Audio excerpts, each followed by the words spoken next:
एक कारण मैं देता हूँ, मैंने कई बार अपने वीडियोस में इस बात को बोला है कि मनुस्मृति 12वां अध्याय 37वां श्लोक दिया गया है, जिन कार्यों के, जिन स्थितियों के समय आपके मन में छिपाने का भाव उत्पन्न हो, वो सारी चीजें तामसिकता की ओर आती हैं। और जिन कार्यों को करते समय आपके मन में बताने का भाव उत्पन्न हो, वो सारी चीजें सात्विकता की तरफ आती हैं। अब देखिए, शूद्र कर्म से है कि जन्म से, वो बात की बात है, ठीक है। मगर दोनों में एक अंतर है। अंतर क्या है कि शूद्र के जीवन को वहां पर पाप योनि के साथ खड़ा किया ना, भगवान श्री कृष्ण ने 9वें अध्याय के 22वें श्लोक में। तो वहां पाप योनि से मतलब ये नहीं कि वो पापी है, ये है, वो है। उनके जीवन में तामस गुण की प्रधानता है। उनके जीवन में तामस जो कार्य है, तामस स्थितियां वो ज्यादा हैं। मतलब ऐसी स्थितियां ज्यादा हैं जिनके समय उसके मन में छिपाने का भाव आएगा। और वहीं पर जो जिनके जीवन में तामस स्थितियां कम है, उसके बदले वहां पर सात्विक स्थितियां ज्यादा हैं, बताने का भाव। तो एक ब्राह्मण का सोचिए कि वो जन्म से कर्म से, वो बात की बात है, वो अलग विषय हो जाएगा। मगर ब्राह्मण का जो कर्म है वो क्या है? अपने मन के अंदर की बात किसी को बताकर वो पैसे कमा रहा है। अपने मन के अंदर की बात किसी को बाहर निकाल कर वो आजीविका प्राप्त कर रहा है। वहीं पे क्षत्रिय क्या होता है? एक एक सीढ़ी नीचे आ गया। भाई, सामने वाले से जीतना है तो अपनी रणनीति को छिपाना तो पड़ेगा ही। तो थोड़ा सा तामस आ गया। अच्छा, व्यापार के वैश्य में क्या हो जाता है कि भाई क्या कहते हैं, अगर इसमें हमें मार्जिन, इसमें हमें क्या कहते हैं, फायदा, लाभ निकालना है, तो हमें बोलना पड़ेगा कि भाई देखिए, 5 रुपए की आई है, मैं आपको 6 में दे रहा हूँ, भले ही वो 1 में आई हो। तो इसने क्या किया? छिपाने का भाव यहाँ पर आ गया। अच्छा, यही नहीं है, अगर ब्राह्मण को छिपाने के भाव से दूर रखने की बात की जा रही है, तो कभी आप मनुस्मृति का अध्ययन करेंगे तो उसमें मिलेगा कि एक ब्राह्मण को नग्न होकर नहाना नहीं चाहिए। नग्न होकर नहाने में क्या आएगा आपके मन में? छिपाने का भाव। एक ब्राह्मण को किसी की निंदा नहीं करनी चाहिए, क्या आएगा आपके मन में? छिपाने का भाव। एक ब्राह्मण को अपनी आवश्यकता से ज्यादा धन नहीं कमाना चाहिए, क्या आएगा मन में? छिपाने का भाव। तो दुनिया में जो ये निर्णय हुआ है ना, छिपाने और ना छिपाने का और ना छिपाने का, अच्छाई और बुराई का निर्णय छिपाने के भाव पर ही है। जिन कार्यों को करते समय हमारे मन में बताने का भाव आ रहा है, दान करते समय बताने का भाव, तो हम क्या करेंगे? वो हो गया सात्विक। और चोरी करते समय छिपाने का भाव, वो हो गया तामसिक कार्य। आप अपने मन में सोचो कि जो ये जो संभोग आदि जो स्थितियां हैं, ये भी तामसिकता में आ जाते हैं। इसीलिए जब कभी आप इस रास्ते पे जा रहे होगे तो भगवान भी रास्ते में पड़ेंगे ना मंदिर, तो उनसे आप नजरें थोड़ी सी चुरा लोगे। ये सब वो स्थितियां होती हैं। अच्छा, दूसरी एक बात मैं कह रहा हूँ कि अब ये छिपाने के भाव से हो क्या रहा है? एक्चुअली होता क्या है, जितनी बार हमारे मन में छिपाने का भाव उत्पन्न होता है, उतनी बार हम अपने मन में, भले ही मुंह से बोलें या ना बोलें, हम अपने मन में ये कह रहे होते हैं कि हमें कोई नहीं देख रहा है।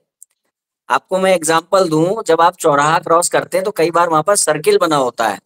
तो सर्किल कई बार जल्दबाजी के लिए, हालांकि कोई आपकी ऐसी स्थिति परिस्थिति नहीं होती, जल्दबाजी के लिए आप कई बार गलत तरह से चौराहे को क्रॉस करते हैं। आप सर्किल के राउंड से घूम के नहीं जाते हैं, आप सीधे डायरेक्ट इधर से तिरछा काटते हैं अपनी बाइक को, गाड़ी को, कार को।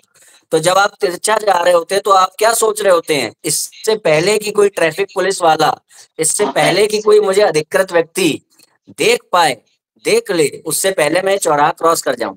तो इसका अर्थ क्या हुआ कि आपने मेरी आवाज आ रही है सभी को? हाँ, पूरी आवाज आ रही है, बोले। हाँ, तो इसका अर्थ ये हुआ कि आपने जब जब वो चौराहा क्रॉस कर रहे हैं, तब तब आपके मन में छिपाने का भाव आ रहा है। तो ये छिपाने का भाव ये करता क्या है?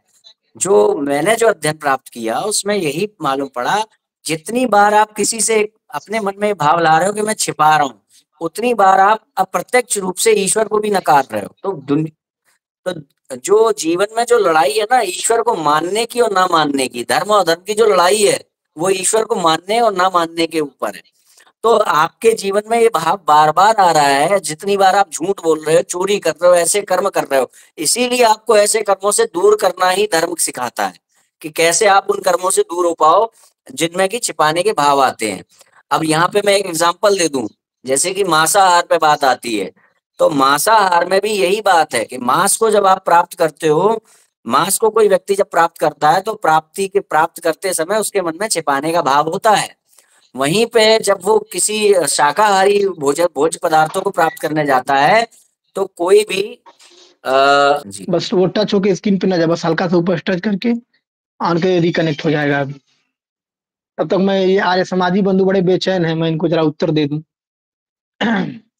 सर्वप्रथम जो आर्य समाजी बंधु जो बड़ा यहाँ उत्पात मचाए हुए हैं, मैं अन्य लोगों को बता देना चाहता हूँ, शास्त्रों में एक निषेध काल बताया गया है। ये जी। मैं छिपाने और ना छिपाने के ऊपर बात कर रहा था। जितनी बार आपके मन में छिपाने का भाव आ रहा है उतनी बार आप भगवान को नकार रहे हो, और जब जब वो नकार रहे हो तो वही चीज ना नकारने के लिए ही आपको वहां से दूर किया जाता है। इसको मैं मांसाहार की जब बात करने लगा, तो मांसाहार की जब बात करते हैं तो क्या होता है कि मांस को प्राप्त करते समय में छिपाना पड़ता है और शाकाहार को प्राप्त करते समय नहीं छिपाना पड़ता है।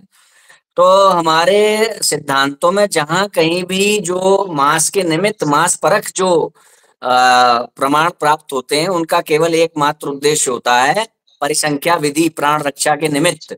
जैसे कि मान लीजिए क्योंकि अब ये विषय आ गया तो इसको भी बताते चले, मांस मांस वाली बहुत बार बातें आ रही हैं कि सनातन धर्म मांसाहार को प्रमोट नहीं करता है बल्कि उसे नियंत्रित करता है। नियंत्रित क्यों करता है?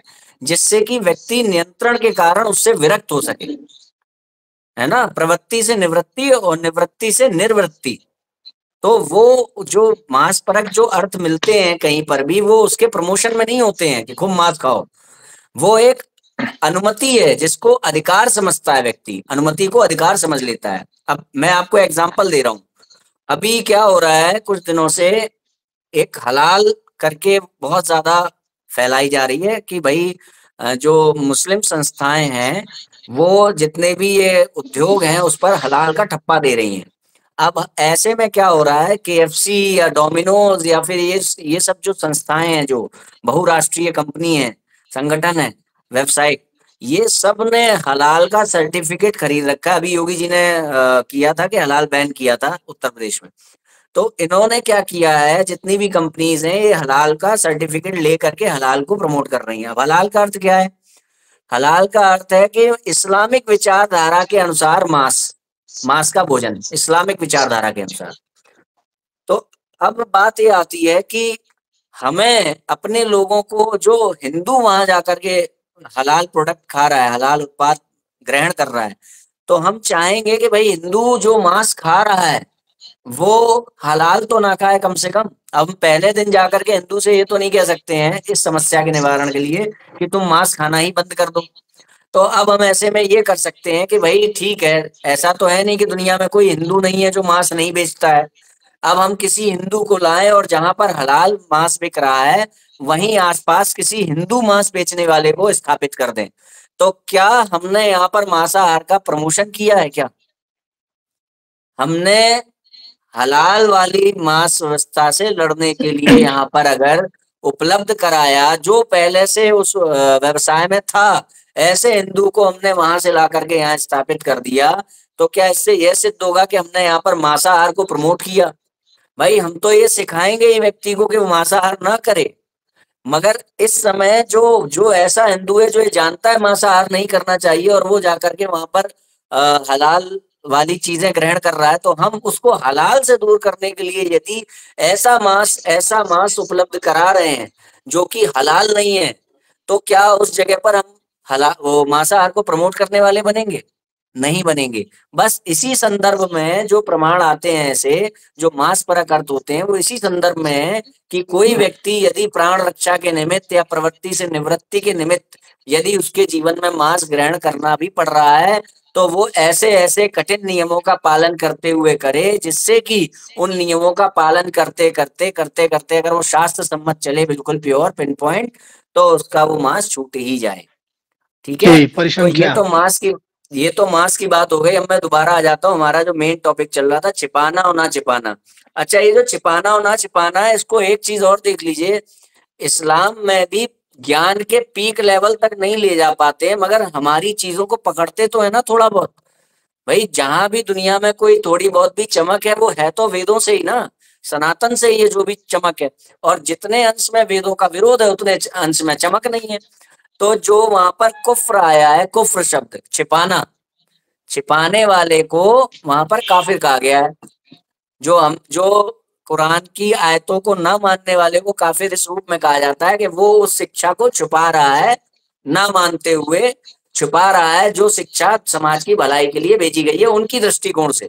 तो काफिर भी इसी संदर्भ में है कि छिपाने वाला, कुफ्र करने वाला। यहाँ तक कि एक जगह पर तो क्या कहते हैं, कहीं कहीं पे जो बीज बोता है किसान धरती में, उसको भी काफिर कहा गया। देखिए मैंने कहा ना, तामस गुण प्रधान हो गया वैश्य में, तो वहां पर वैश्य को काफिर वहां कहा गया, कुफ्र करने वाला कहा गया। अच्छा एक चीज और देखिए, कई बार मुस्लिम ऐसे डिबेट करते हैं कि भाई शाकाहार और उसमें कोई अंतर नहीं है, उसको भी हमारे खाने के लिए बनाया है, ऐसे जानवर हैं, ठीक है। मगर यहाँ पे बात ये बनती है, क्या आपके यहाँ पर किसी सब्जी को काटते हुए कलमा पढ़ना अनिवार्य किया गया है क्या? नहीं किया गया, बल्कि केवल किसी पशु को काटते समय कलमा पढ़ना अनिवार्य किया गया है। इसका अर्थ क्या है? यहाँ पर भी वही चीज दिखाई दे रही है जैसे हमारे यहाँ पर मांस परक अर्थ इस संदर्भ में आए कि किसी की मजबूरी है, विवशता है, उसके निमित्त अगर उसको मांस को ग्रहण करना पड़ेगा, तो वो इस विधि का अवलंबन लेते हुए मांस को ग्रहण पड़े। तो वहां पर क्या है, शाकाहारी चीजों के लिए कोई ऐसा अनिवार्य नहीं है कि आप कलमा पढ़ के काटो लौकी को, आप कलमा पढ़ के काटो टमाटर को, मगर कलमा पढ़ के मुर्गा उनको काटना पड़ेगा। तो अंतर वो हमारे यहाँ से ये कह रहे हैं अंतर नहीं है, और उनके यहाँ पर अंतर है। ठीक है, तो ये बात आपको, अब बात ये है कि ये सब जो इतनी पीक लेवल की बातें हैं वहां होती नहीं है, इतना ज्यादा वो 5-101 में और कह दिया गया वहां पर, ऐसा है मैं ज्यादा सवाल जवाब मत करो नहीं तो मार पड़ेगी, इसी नहीं नहीं संदर्भ मैं में ऐसा बता रहा कहा गया है। हूँ, नहीं सुनिए, मैं बता रहा हूँ शिवान जी, हाँ, जी राजस्वला के संबंध में भी इस्लाम का एक मानना है, मैं बताऊंगा। एक मिनट जरा, ये जो कुछ लोग बड़े बेचे, हमारी बात हम करेंगे नहीं, खैर मैं बताऊं, राजस्वला चलिए के बारे में बात हो रही थी। विषयांतर जी होने की जी, मैं आवश्यकता नहीं मैं है ज्यादा अपनी इन एक लोगों के बात चक्कर में। मैं अपनी एक बात पूरी कर लूं। जी तो कुल मिलाकर के अगर दार्शनिकता देखें, अब हमने डिटेल में जान लिया, अभी इतनी सारी लंबी जो बात हुई है, हमने वो ऐसा हुआ कि हिमाचल से निकले कन्याकुमारी के लिए, मगर बीच में नागालैंड भी चले गए और बीच में गुजरात भी हुआ है ना। जी तो अब जी जी बीच में जी जी। दोबारा पटरी पे आते हैं और फिर वापस जाते हैं। कुल मिलाकर के एक बात बताइए, अ, क्या जिस समय स्त्री रसवला होती है उस समय उसके मन में छिपाने के भाव उत्पन्न हो रहे होते हैं या नहीं हो रहे होते हैं? क्या वो वैसे ही निर्भीक होती है? अगर ये भी मान लिया जाए कि चलो ठीक है, वो ब्लड जब तक अंदर था तब तक वो खराब नहीं भी था, भाई निकल कहाँ से रहा है ये तो देखिए आप, कम से कम मतलब कुछ भी निकल, वो बाहर कहाँ से आ रहा है। अच्छा दूसरी बात यह है कि अब अगर ऐसी बात कर लें कि सब कुछ यही तो है, ईश्वर से ही तो सब कुछ बन रहा है, इसमें भी तो ईश्वर है, उसमें भी तो ईश्वर है, तो क्या आप मल की भी पूजा करेंगे? क्योंकि भाई उस तरह से देखेंगे तो वहां भी ईश्वर है, सर्वव्यापक है ईश्वर तो, है ना। उसमें भी तो तो जीव होते वहां पे हैं इनका छोटे छोटे। व्यवहार और परमार्थ, वहां इनका व्यवहार परमार्थ अलग हो जाएगा। नहीं नहीं भाई, यहाँ इसकी पूजा हम नहीं करेंगे, वहां इनका व्यवहार पर बिल्कुल कान खड़े हो जाएंगे बिल्कुल, अरे ऐसा सिवान लगेगा जी, जैसे तेजाब डाल दिया।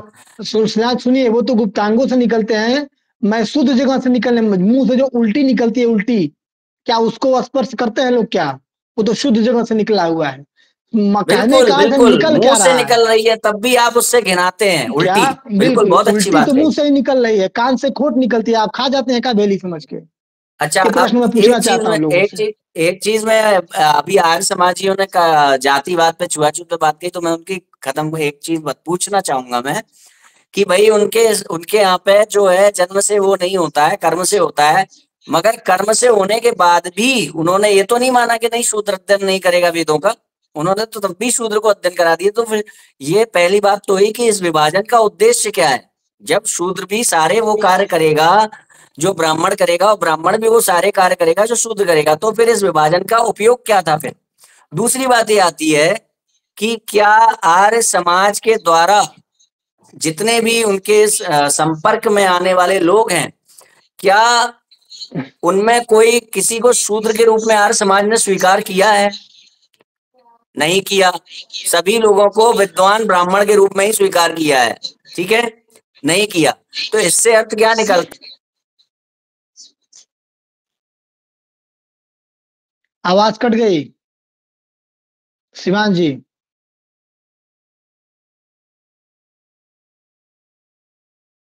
सिद्धांत शिवांश जी, आवाज कट गई है आपकी। खैर, शिवांश जी जुड़ रहे हैं अभी।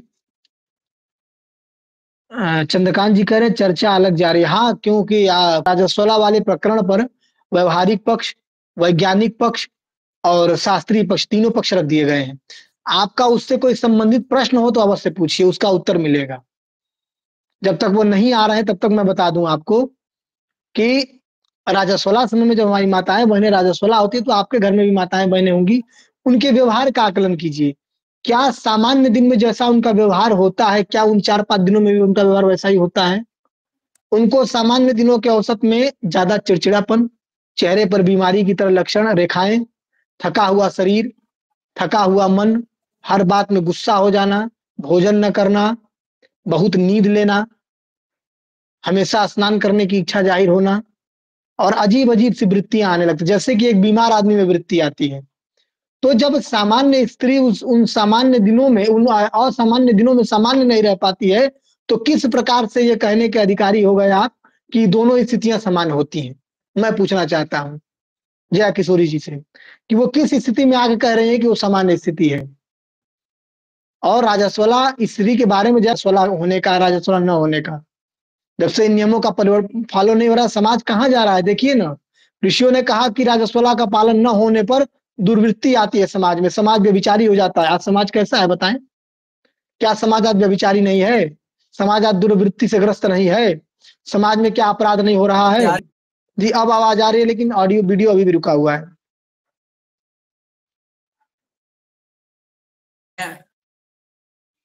मैं एक चीज पर बस प्रकाश डालना जी। चाह रहा था कि जितने भी ऐसे हैं जो जाति को जन्म से नहीं मानते, उसका गलत मतलब निकाल करके जो परंपरा प्राप्त हमारे आचार्यगण हैं उनको क्रिटिसाइज करने का, उनके लिए एक वैमनस्यता फैलाने का प्रयास करते हैं समाज में, मैं उनसे पूछना चाहूंगा कि जब वेदादि शास्त्रों में शूद्र एग्जिस्ट करता है, तो क्या आर्य समाज में रहने वाला कोई व्यक्ति शूद्र के रूप में स्वीकार किया गया है? आज तक किया गया है क्या? आपकी जानकारी में है क्या सिद्धार्थ जी कि आर्य समाज ने किसी को शूद्र के रूप में स्वीकार किया?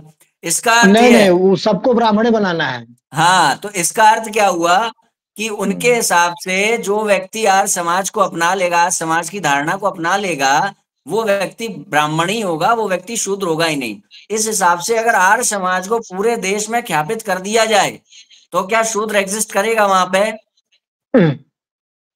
नहीं, पूरे नहीं, बस पूरे ब्राह्मण बनाने का ही संसार में ठेका यदि लिया है। आर्य समाज की व्यवस्था आ जाए तो क्या शूद्र होगा? तो जब वहां पर शूद्र होगा ही नहीं, तो वेदादि शास्त्रों का अनुगमन कैसे हो रहा है, ये मुझे बताएं। दरअसल क्योंकि दयानंद जी, आर्य समाज तो हर व्यक्ति को ब्राह्मण ही बनाता है सुनिए ना। शिवाजी जी, ले नहीं तो हम तो परीक्षा दोनों दोनों बात से भी दे सकते हैं, और सामने आएंगे तो हम बढ़िया से और अच्छे जी से दे जी। सकते हैं। हाँ, उसमें तो तो हम और अच्छे से देते हमारा हैं। तो वो है कि सामने कौरव कितने भी हो, कर्मण्यवादी कारस्ते मां फलेषु कदाचन। ये जो कमेंट खैर, में इस तरह से लिखते हैं, ये सिर्फ वो कमेंट में छोड़िए। लिखते हैं, इनको कहा जाए। अच्छा हाँ, एक एक प्रश्न का मैं उत्तर दे दूं। एक प्रश्न ओबिटो जी ने बार बार पूछा है कि मैं उवाच ऋषि उवाच की उसमें क्यों नहीं गया था। मैंने इस बारे में कंप्लीट वीडियो बनाया है कि ऋषि उवाच के जो लाइव रखा गया था उसमें मैं क्यों नहीं गया। पहली बात तो ये है कि ऐसा नहीं होगा कि आपने जब मन किया तब आपने घोषणा कर दी उसमें दम है तो मैं आज उसके चिथड़े बनाने वाला हूँ, दम है तो आ जाए बचा ले, ऐसा नहीं होगा। मैं अभी 1 सेकंड की घोषणा कर रहा हूँ, दम है तो आप पर पूरा आर्य समाज आ जाए चिथड़े उड़ाने, क्या ये संभव है क्या? अगले 1 सेकंड बाद आप उपस्थित हो जाएंगे क्या? आपको मुझसे पूछना होगा कि मैं किस दिन फ्री हूँ, किस दिन आ सकता हूँ, किस दिन नहीं आ सकता हूँ। इसके निमित्त हम में चर्चा हो रही थी। चर्चा के बीच में किसी बात पर दोनों पक्षों का एक ही जगह पे जब सहमति नहीं हो रही थी, तो ऋषि वाच ने वहां पर गलत तरीके से, आपत्तिजनक तरीके से अमर्यादित व्यवहार किया, जिसके कारण ऐसे व्यक्ति से चर्चा करने का कोई उद्देश्य नहीं है। हाँ, मेरे पास समय नहीं है, हो सकता है मैं उसके खिलाफ रिपोर्ट लिखाऊं, मेरे पास समय, क्योंकि इंटरनेट में बहुत सारे लोग बहुत कुछ बोलते रहते हैं, तो हम सबके खिलाफ ऐसे कार्रवाई करने नहीं जा इसके सकते। लिए भी कभी शिवाजी, अगर इसके लिए भी मौका मिला, समय मिला, तो है ये भी करेंगे। हाँ, एक वृत्तांत ऋषि बता दूं। वाच अगर सामने आ जाए, अगर ऋषि वाच सामने होगा तो उसका फिर प्रतिकार उस तरह से किया जाएगा, उसका जो वो दुर्व्यवहार है। मैंने कोई दुर्व्यवहार सुनिए, नहीं किया। मैं, नहीं, नहीं, हाँ, एक चीज और, जो एक ये चीज और, फिर उसके जी, बाद, मैंने ये भी कहा कि अगर आप लोग इस कुकृत्य के लिए क्षमा मांग लीजिए सार्वजनिक रूप से, तो मैं फिर आपके साथ एक चर्चा में आना चाहूंगा। तो उन्होंने आज तक कोई क्षमा भी नहीं मांगी। इसके बाद सुनिए, इसके बाद की बात यह है कि ऐसा नहीं है, आपको बहुत जल्द किसी आर्य समाज, किसी संभ्रांत आर्य समाजी के साथ एक विस्तृत चर्चा में जरूर दूंगा। उसका आप थोड़ी प्रतीक्षा दीजिए, प्रतीक्षा करिए थोड़ी सी, एक विस्तृत चर्चा आपको नहीं, मिलेगी। संभ्रांत के साथ जाएं तो अच्छी अच्छी बात है। एक प्रकरण में सुना दूं कि जो द्वारिका के पूर्वाचार्य ब्रह्मलीन स्वरूपानंद जी महाराज थे, वो कहानी सुनाते हैं। एक ऐसे ही वो बनारस में थे, तो वहां के किसी दो कौड़ी के पंडित ने, सिद्धांत जी एक मैंने, बात बताइए, मैं अगर जी ऑफ कर दूं अपनी तरफ से तो लाइव चलती रहेगी? मतलब मैं ये फ्लाइट मोड ऑन करूं थोड़ी देर के लिए और उसके बाद वापस आ सकूं, क्योंकि मेरा हाँ, तब कैमरा चलती रहेगी, चलती रहेगी। बंद तो नहीं होगी ना? बस जब से नेटवर्क के आने तक बस बंद रहेगी, तो आप चाहे तो 10 सेकंड बंद कर सकते हैं, कोई दिक्कत नहीं है। बस अच्छा नेटवर्क ठीक है, दिखेगा तो मैं, नाचता हुआ, बंद, वीडियो नहीं बंद होगी। ठीक है मैं करता बस हूँ वही। ऊपर से ही वो इस डिस्प्ले पे ना है, बस हल्का सा टच करके वो करिए। नहीं 10 सेकंड, हाँ वो टच करके ही करूंगा। हम्म, करिए। तो मैं ये कह रहा था कि आ जाने दीजिए शिवान जी को, इस तरह से क्या लाइव तो हो रहा हूँ मैं, मुझे लग रहा है मेरी पिक्चर जो है वो जी, जी, वही है। चित्रम चलिए रुका ही कोई बात नहीं, रहेगा। आवाज तो आ रही है ना, कोई बात नहीं, कोई समस्या आ गई होगी। हाँ मैं ये अब मैं जी आप, मैं बताऊं शिवांश जी कि एक उदाहरण दे रहा हूँ, जहाँ डिबेट की बात हुई तो किसी संभ्रांत से बात करें तो ठीक है, कोई बात नहीं, वाद विवाद चलना चाहिए। लेकिन पूर्वाचार्य ब्रह्मलीन द्वारिका आचार्य स्वरूपानंद जी महाराज एक वृत्तांत सुनाते थे कि जब वो बनारस थे, तो एक कोई दो दो कौड़ी कैसे ही किसी आदमी ने उनको चुनौती दी, कहा कि हम ये कह रहे हैं स्वरूपानंद जी आके हमसे शास्त्रार्थ करें। उन्होंने मंच से ये बात कही थी, वीडियो भी मिल जाएगा शायद। उन्होंने मंच से ये बात की थी कि अच्छा मान लीजिए मैं उसको शास्त्रार्थ करने चला गया, तो शास्त्रार्थ करने चला गया जाने का मतलब है कि मैंने उसको स्वीकार करके और जो है कि उसकी बराबरी में बैठ के शास्त्रार्थ कर लिया।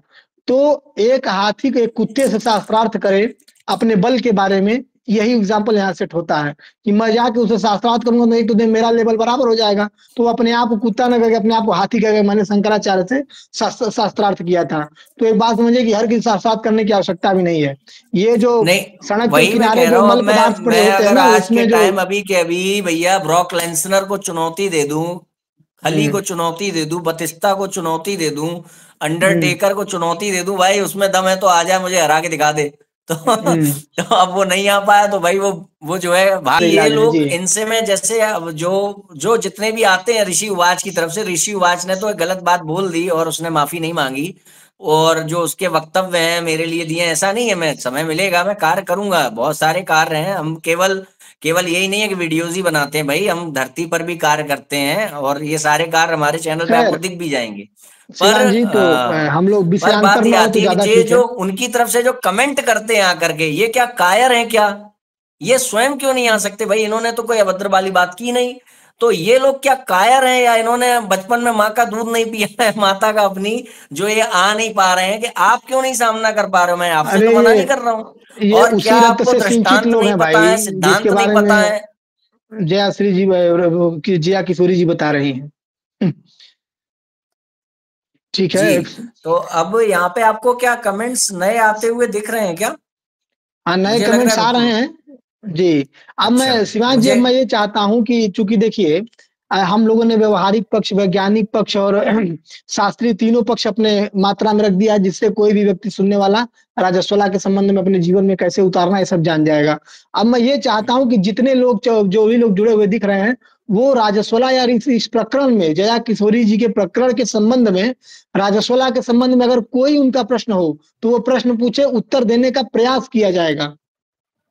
तो मैं चाहता हूं कि अब जो ब्रह्म, प्रश्न आ रहे हैं उससे संबंधित आए, जी उल्टे जी मैं सीधे प्रश्न प्रश्न ही कोई ले रहा ना हूँ। करे, एक हमारा प्रश्न आ हितैषी, रहा हमारा है, विरोधी। एक जी, प्रश्न आ रहा है, ब्रह्मा कुमारी थ्योरी पे प्रकाश डालिए। देखिए ब्रह्मा आप डाल कुमारी चुके थ्योरी, हैं। ब्रह्मा कुमारी के साथ हमारा हो गया, उन्होंने माना है कि हम वैदिक नहीं है पूर्णतया। तो पहली बात तो ये कि वो मुंह से बोल रहे हैं कि हम वैदिक नहीं है, तो उनको सनातनी रूप में देखना गलत है। अब वो मैंने बताया ना, पकड़ के व्यक्ति इसलिए रखता है, मना इसलिए नहीं करता कि पीछे वाली फिलॉसफी को, पीछे वाली दृष्टांत को हम छोड़े नहीं, नहीं तो कोई हमारी बात नहीं सुनेगा। तो ब्रह्मा कुमारी ने खुद ये वक्तव्य दिया है, उनके हम सेंटर में गए थे तो और उन्होंने खुद ये बोला है, वीडियो है, हम पूर्णतया वैदिक नहीं है। दूसरी बात, अब जब वैचारिक खंडन की, सैद्धांतिक खंडन की बात आएगी तो वो आपको वीडियो मिल जाएंगे आने वाले टाइम में। पर अभी के लिए इतना मान लीजिए कि वो सनातनी नहीं है, जो वैदिक नहीं है वो सनातनी नहीं है। ठीक है। और एक और चीज है, मैं कहना चाहता हूँ दर्शकों से कि राजस्वला और इनके संबंध में ही प्रश्न करें तो उसका उत्तर दिया हाँ, जाएगा, प्रश्न इसी क्योंकि संबंध में बात करें, जी। क्योंकि एक है उत्कल मैं करके, लाइव आना उत्कल चाहता हूँ। बंदोपाध्याय जी करके, उनका है कि जी, हमारे यहाँ किसी दिन गोंद के आपसे लड्डू। रखेंगे। योगेश सोनी जी, आप हमारा नंबर नोट कर लीजिए लाइव के लिए, 740830 1869। ठीक है। इस नंबर पर संपर्क करिएगा, आपको लाइव लिया जाएगा। आप मुझे बताइएगा किस संदर्भ में आप आर्य समाज की तरफ से आ रहे हैं, क्या है क्या नहीं। ठीक है। अच्छा, तो उत्कल इसमें देखिए एक प्रश्न बंदोपाध्याय। आया है जी। जी कि गोंद के लड्डू बनते हैं, उसे खाएं कि ना खाएं। तो बाबू भाई साहब, बता ही दिया गया, गोंद के लड्डू खाने, गोंद खाना चाहिए, सेवन करना चाहिए कि नहीं करना चाहिए। पनीर आज लोग बड़ा मन से खाते हैं, पनीर मना है।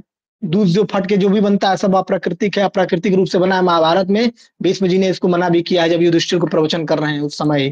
तो कई ऐसी चीजें हैं, मशरूम लोग आज खाने लगे हैं जो कि त्याज्य है। प्याज लहसुन तो बात ही है, तो ये उसी कोटि की चीजें हैं, ये त्याज्य ही है। अच्छा, दूसरी एक बात मैं आपको बता दूं जो प्रासंगिक, अभी अभी गुरुदेव का एक एक दिन वो हिंदू राष्ट्र अधिवेशन था, उसमें गुरुदेव ने कहा था कि जिसने, देखिए अभी क्या है कि जैसे आप 4 लाइन रोड है और उसमें डिवाइडर के एक तरफ की जो पट्टी है वो पूरी कंस्ट्रक्शन में, अंडर कंस्ट्रक्शन कंस्ट्रक्शन है। तो आपकी वहां पे मजबूरी है कि अभी आपको इधर वाली पट्टी से ही जाना पड़ेगा, रॉन्ग साइड ही हम्म। जाना पड़ेगा। तो गुरुदेव ने उस दिन कहा था, बड़ा अच्छा बोले थे, कि जिसने अभी तक कभी घी नहीं खाया है और एकदम से उसको बिल्कुल शुद्ध देसी घी भी मत दे देना। तो आप अपने जीवन में ये सब चीजें धीरे धीरे लागू करिए, मगर वो होंगी कैसे? होने का सबसे अच्छा तरीका है, मामेकम शरणम पर सर्वधर्म परित्यज्यते। धर्म परित्यज्यते का अर्थ ये नहीं है, इस्कॉन वाले कहते हैं भैया सारे धर्म छोड़ दो, केवल भगवान की भक्ति करो। इसका अर्थ ये तो नहीं ले सकते ना कि भाई आ, कि भाई अब जो है, अब मैं जो है भगवान श्री कृष्ण की शरण में आ गया हूं, मैं माता को माता नहीं मानूंगा, ऐसा तो नहीं है। भगवान ने कहा कि तुम ये जो छोटी छोटी सी चीजें हैं इसको सही करते करते तो जीवन बीत जाएगा। तुम मेरी शरण में आओ, मैं देख लूंगा क्या क्या करना है तुम्हारे साथ। तो सबसे अच्छा रास्ता ये होता है कि आप सबसे पहले अपने जीवन में 1.25 घंटे का भक्ति बल बनाइए, उपासना बल। तो भगवान फिर आपके जीवन में ऐसे एनवायरमेंट, ऐसा वातावरण उत्पन्न करने लगेंगे जिससे कि आपकी जो त्याज्य चीजें आएंगी। ठीक है ना। जी। एक प्रश्न, तो एक और प्रश्न दूसरी आ बात रहा यह है है कि हर्ष एकदम जी। से भी सारे नियम कायदे कानून लागू ना करने के विषय में भी भगवत गीता का ही वचन है कि यदि आप विवशतावश धर्म का अनुकरण कर पाने में असमर्थ हैं और आपके अनुकरण ना कर पाने की स्थिति में पश्चाताप है, तब भी आप धर्मज्ञ ही कहलाएंगे। तो इन कुछ वचनों का आप पालन अवश्य करिए। आपका सबसे पहले है भक्ति स्टार्ट करिए, आपके जीवन के हर प्रश्न का उत्तर मिलने लगेगा। यहाँ तक कि अगर आचार्य आपके जीवन में नहीं है तो वो भी आ जाएंगे, आचार्य भी आपके पास आ जाएंगे। तो आप सबसे पहले अपने जीवन में भक्ति प्रारंभ करिए। शिवांश जी, चंद्रकांत जी का एक प्रश्न है, क्या स्त्री दीक्षा ले सकते हैं? तो पिता, उसको आवश्यकता तो है नहीं, लेकिन पिता और पति की आज्ञा से ले। दूसरा प्रश्न आया है हर्ष जी का,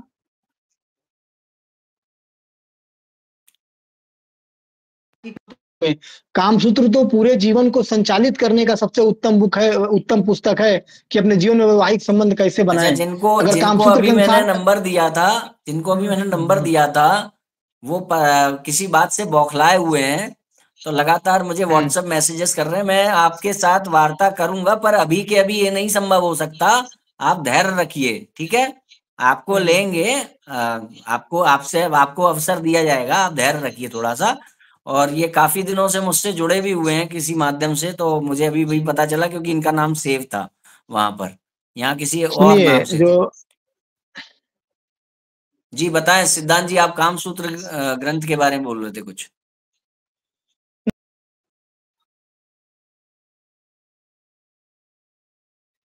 कामसूत्र कैसा होना चाहिए, कैसी पुस्तक है।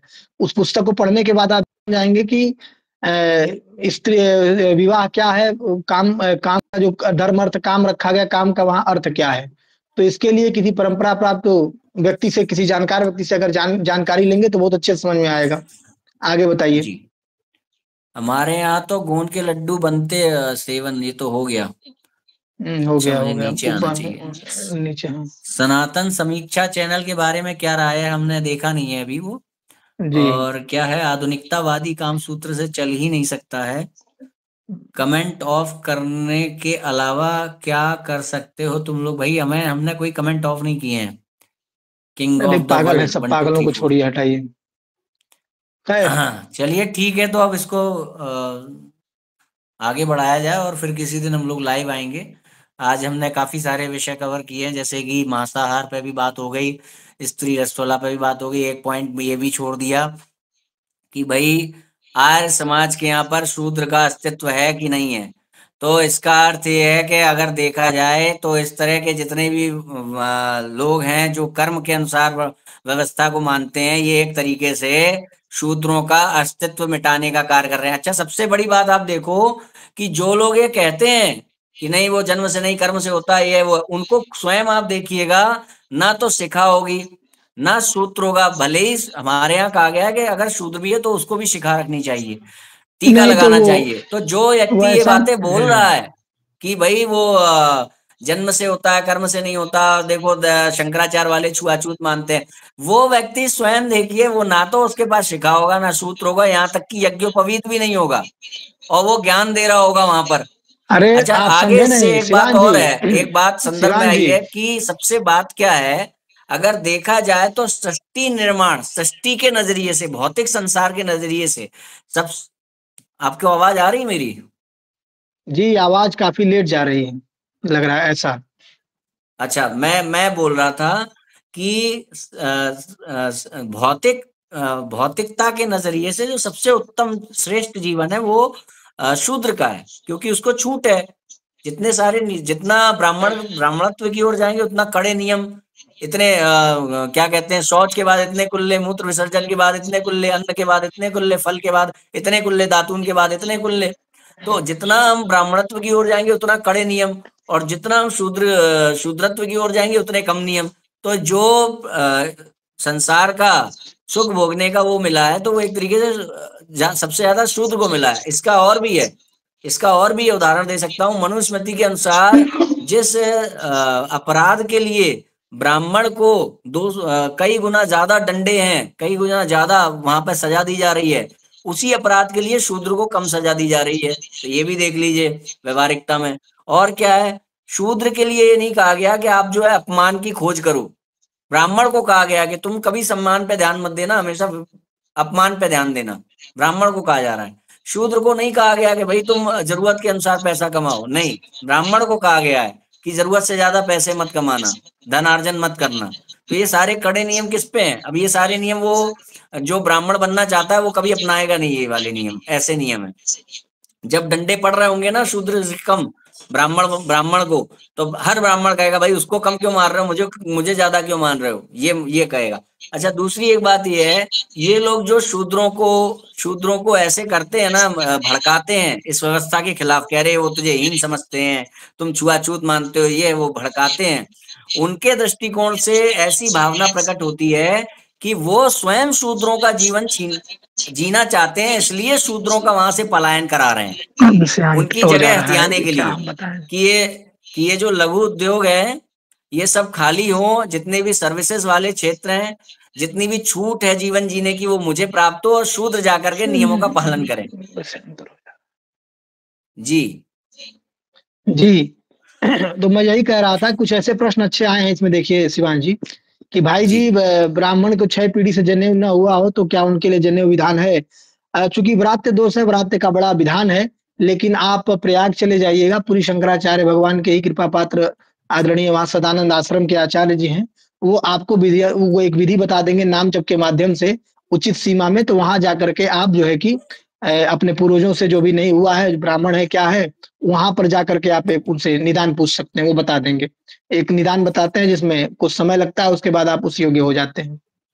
ठीक जी है, ये देखिए, उत्कल करा सकते हैं, आपको एक नाम जप का संकल्प दिलवाया जाएगा, वो नाम जप आप जी जब जी कर जी लेते हैं तो आप जो है आपका यज्ञोपवीत के लिए आप वो हो जाते हैं। व्रात्य दोष तो है, मगर फिर भी आप और यज्ञोपवीत पा लेते हैं तो आप गायत्री के अधिकारी हो जाते हैं, गायत्री मंत्र का जी जाप करते हैं। है, और कुछ नहीं है। एक प्रश्न आया है कि गुरुदेव से दीक्षा कैसे ले लें? तो आप जहाँ गुरुदेव हैं वहाँ चले जाइए एक धोती लेकर के। बाकी एक फल धोती, दक्षिणा आपके एक ऊपर है। धोती, एक गमछा, और गुरुदेव के जो जहां पर भी शिविर हो वहां पर आप सुबह पहुंचिए 10-11 बजे। प्रवचन बस होगा, नाम प्रवचन नोट होने के कराइए। बाद वहां नाम पूछा जाएगा दीक्षा लेने के लिए। वहां पे अपना नाम लिखाइए और वहां पे दीक्षा ले लीजिए। दीक्षा के लिए आपको किसी प्रकार का कोई शुल्क नहीं देना होता है। बस आपको जब गुरुदेव हाँ, बिल्कुल देखें, जब करवा वो सकते हैं आपको रिच गुरु प्रो। मंत्र दे रहे हो, तो उस समय आप सनातन शास्त्र सम्मत वस्त्रों में होने दिखाई दो, वरना वो क्रोधित हो जाएंगे कि यहाँ पे जी। गुरु दीक्षा लेने आए हो। ठीक है। रिच प्रो जो है 2 पीढ़ी तक नहीं हुआ तो बिल्कुल करवा सकते हैं, 3 पीढ़ी के बाद मलेच्छ हो जाते हैं लोग, तो उससे आप करवा सकते हैं, कोई दिक्कत नहीं है, ब्राह्मण मूर्ख नहीं, भी। मगर हाँ, गुरुदेव ने तो बिल्कुल, अभी एक बिल्कुल, जो बिल्कुल। आए थे 5 पीढ़ी से, उनके यहाँ नहीं हुआ था, उसको भी उन्होंने अरे अलाउ किया था। वो तो नहीं तो अलग इस कराता, संदर्भ, अलाउ इस करते ही मत हैं, गुरुदेव जी, शंकराचार्य हैं, उनके हाथ में तो सब कुछ जी, है। जी। आगे कोई प्रश्न है इनका कि क्या 2 पीढ़ी? हाँ, बिल्कुल आपका उत्तर मिल गया है। हाँ, बिल्कुल पहन सकते हैं, पहनना ही चाहिए। आगे क्या है कि सर मेरा मूलांक 7 है, मूलांक 7 है, इसका क्या अर्थ है? पता नहीं। भैया राजेंद्र दास जी महाराज भी विष्णु जी को भगवान मान बताते हैं, बिल्कुल भगवान है, इसमें बताना क्या है? भगवान विष्णु जी ही अरे हैं, बिल्कुल भाई, है। तुषार परमपिता जी किसी दिन परमेश्वर हैं। लाइव आइएगा, वहां बात करेंगे। देखिए, जो विषय चल रहा है उस पर बात करें। हाँ, बिना यज्ञोपवीत के दीक्षा ले सकते हैं। ये कह रहे हैं तुषार की ब्राह्मण को जानने, ब्रह्म को जानने वाला ब्राह्मण होता है, तो जरा बताएं कि विदुर ब्राह्मण हो गए क्या? विदुर से ज्यादा ब्रह्म ज्ञान है क्या आपको? केवट निषाद जनक से जी ज्यादा ब्रह्म ब्राह्मण हो ज्ञान गए है क्या? क्या आपको? जनक जी से जनक जी ज्यादा ज्ञान ब्राह्मण है हो गए आपको? क्या? ब्राह्मण हो जाए इनसे सब। द्रोणाचार्य ने युद्ध लड़ा, ब्राह्मण कहलाए क्या? रावण ने युद्ध लड़ा, ब्राह्मण वो क्षत्रिय कहलाया क्या? द्रोणाचार्य ने युद्ध लड़ा, क्षत्रिय कहलाया क्या? और सबसे बड़ी बात है कि कर्म के आधार पे फिर वो भी नियम तो नियमावली तो दे दीजिए कि किस एज में। ठीक है, ये विषयांतर हो जाएगा, किसी और दिन लेंगे इसको। और शौर्य कुछ लोग धर्म से ऊपर उठ के एक बार एक बाबा को मानने लगे जो कहते हैं ईश्वर अल्लाह एक है, मुस्लिम। नहीं नहीं, सब गलत बातें हैं। देखिए, कोई भी साले बाबा, कोई आपने भी कह कोई दिया, भी। अब आपका जो है वो जो है ना, आने का, साले कहने के बाद आपका आने की जो उत्तीर्णता है, आप योग्य नहीं रहे। अब बात ये आती है कि मैं आपका, आपने जो साले कहा है मुझे, तो ये साले के लिए फिर मैं आपकी कोई कार्रवाई करूं तो जो मुझे सब में मिलेगा तो मैं करूंगा। मगर आप इस योग्य नहीं रहे कि मैं आपसे एक स्वस्थ चर्चा कर सकूं। ठीक है। अरे आपने अपने आप छोड़िए को ना गिरा आप लिया। इन आप कोई सबसे। दूसरी अरे आईडी बनाइएगा, किसी और नाम से आइएगा, मर्यादित अरे व्यवहार करिएगा, फिर हम लोग बात करेंगे। अरे वो अपने माता पिता से भी ऐसे ही बात करते हैं, उन लोगों की बात छोड़ दीजिए। चलिए आगे बढ़िए, आगे कुछ का प्रश्न हो तो देखिए। ये क्या है कि अगर पहले से ही दूसरे पंथ की दीक्षा हो, दोबारा तो अगर दीक्षा हाँ, परंपरा प्राप्त ओबिटो जी, आचार्य से है। जी ओबिटो जी, किंग परंपरा। ऑफ द वर्ल्ड का मैंने जवाब दे दिया। मैं उनको लेने वाला था, वैसे नंबर मैंने आपका सार्वजनिक किया है। 740, किसी का भी शंकराचार्य के मत को लेकर के कोई भी विवाद हो या फिर विरोधाभास हो या संशय हो, और वो लाइव आना चाहता हो इस चर्चा के निमित्त, तो उसका स्वागत है। मर्यादित रहते हुए बात होगी, ऐसा कुछ नहीं है, अमर्यादित शब्दों को नहीं लिया जाएगा। अगर कोई अमर्यादित व्यवहार की करेगा तो उसको हटा दिया जाएगा। ये कोई चोरों का अड्डा। और हाँ, एक चीज और है, उसमें अपने चेहरे को लेकर आना होगा। ये कोई गैंग वॉर नहीं चल रही है यहाँ पर, अंडरवर्ल्ड, एक नया डर अंडरवर्ल्ड, हॉलीवुड की कोई फिल्म नहीं बन रही है यहाँ पर। आप अपने चेहरे के साथ आइए, बात करिए। ठीक है। हम्म, तो एक मैंने किसी उनको का जवाब दे चंद्रकांत जी दिया का है। प्रश्न है। जी, चंद्रकांत जी का प्रश्न है कि अगर पहले दूसरे पंथ में दीक्षा ले, अगर जिस पंथ में आपने दीक्षा ली अगर वो परंपरा प्राप्त गद्दी है, तो फिर आपको अन्यत्र कहीं भी दीक्षा लेने की आवश्यकता नहीं है। नहीं है तो तत्काल वो दीक्षा मान्य है ही नहीं, कुछ भी करने की आवश्यकता नहीं है। उसे त्याग दीजिए और किसी परंपरा प्राप्त आचार्य से दीक्षा ले लीजिए। क्या दीक्षा होती है भाई जी? आप शंकराचार्य जी से किस व्यवस्था होने देव के मातम देते हैं महाराज जी? वो शंकराचार्य हैं, वाम मार्ग की दीक्षा छोड़ के सबको देते हैं, सारी दीक्षाएं। किंग ऑफ द वर्ल्ड जी, अगर मैं आपको समझने में कोई गलती कर बैठा हूं तो आप मुझे कॉल कर लीजिएगा, मैंने नंबर दिया है, मुझे बताइएगा। अगर ऐसी कोई बात होगी तो मैं आपके साथ लाइव कर लूंगा। अगर आपने ये किसी और के लिए कहा था, क्या दीक्षा होती। चलिए ठीक है, तो आज के लिए अब इतना काफी है, काफी देर से हो गए हम लोग। मुझे अपना गोत्र पता नहीं है, कैसे पता करूं? जी, इसके लिए संपर्क करिएगा, हमारे नंबर हमने सार्वजनिक किए हैं। ये सब बातें बहुत आसान हैं। इसके लिए आप संपर्क करिएगा। कृपया मनुस्मृति की हर श्लोक का, देखिए समय मिला तो बनाएंगे। क्या दीक्षा होते ही भाई रामपाल के चेले रामपाल और कबीर को ही भगवान मानते हैं, उनका क्या करें? उनका हमने वीडियो बनाया तो है। जितना ज्यादा हो सके एक सिद्धांत को फैलाना शुरू करें सभी लोग। जैसे कोलगेट का एक ऐड आता था ना, क्या आपके टूथपेस्ट में नमक है? तो कोई भी व्यक्ति जो ईश्वर विषयक बातचीत कर रहा हो, उससे केवल एक प्रश्न पूछना है आपको, क्या आपका ईश्वर सर्वशक्तिमान है? मत कहिए कि मैं शंकराचार्य की तरफ से हूँ, मत कहिए मैं फलाने पंथ से हूँ, मत करिए मैं फलाने संप्रदाय से हूँ। एक ही चीज को पकड़ लीजिए कि मैं उस ईश्वर को मानता हूं जो सर्वशक्तिमान है। सर्वशक्तिमान पूछना चालू करिए, सर्वशक्तिमान, बस। ठीक है शिवांश जी, अब कोई प्रश्न आ नहीं रहा है आज के मुद्दे से संबंधित, तो ठीक यहाँ है। इसको विराम देते हैं। बाकी मेरा निवेदन है आप सबसे कि आह्वान सहित आप लोग जो है कि हमारे हिंदू राष्ट्र प्रकल्प चैनल से भी जुड़े, जो अक्सर कोलैबोरेट करके हम इंस्टा पर जुड़ते रहते हैं लोगों से। तो यूट्यूब, इंस्टा, फेसबुक, हर जगह हमारी आईडीज हैं, उस पे जुड़िए, हमें आपका समर्थन प्राप्त होगा तो हम सामने वाले विधर्मियों को जवाब भी दे पाएंगे। बाकी शिवांश जी का कार्य खंडन मंडन का है और मेरा सीधे बात करने का है, तो ये नहीं दोनों नहीं, क्रम हम लगातार सिद्धांत जारी रहेगा। सिद्धांत सिद्धांत जी, एक चीज बता दूं, मैं भाई किसी का खंडन नहीं कर रहा हूँ। मेरे आम जनमानस की तरह से प्रश्न होते हैं और मैं उनके निमित्त एक चर्चा करता हूँ। इसको ना तो हम खंडन कहेंगे और ना हम इसको शास्त्रार्थ कहेंगे। एक किंग सीधी ऑफ सरल वर्ड जो भाषा। है आ जाए, हम दे दें इनको, हम अच्छे से जवाब मिल जी जाएगा। खैर जी। ठीक है, चलिए, ठीक है। बड़ा धन्यवाद आपका। एक विशेष अच्छी चर्चा हुई और इसमें व्यवहारिक, नहीं, बड़ा सामाजिक, आभार, आपने सांस्कृतिक और काफी प्रकाश धार्मिक। डाला, काफी तथ्यों पर आपने जी जानकारी दी, बहुत बहुत आभार आपका। जी तो जी, सभी को जय श्री राम, जय धन्यवाद। जय जगन्नाथ। जगन्नाथ। नारायण समारंभाम, शंकराचार्य शंकराचार्य मध्यमम मध्यमाम, अस्मदाचार्य पर्यंताम वंदे अस्मदाचार्य गुरु परंपराम्। पर्यंताम वंदे गुरु परंपरा। हर हर महादेव। हर हर महादेव।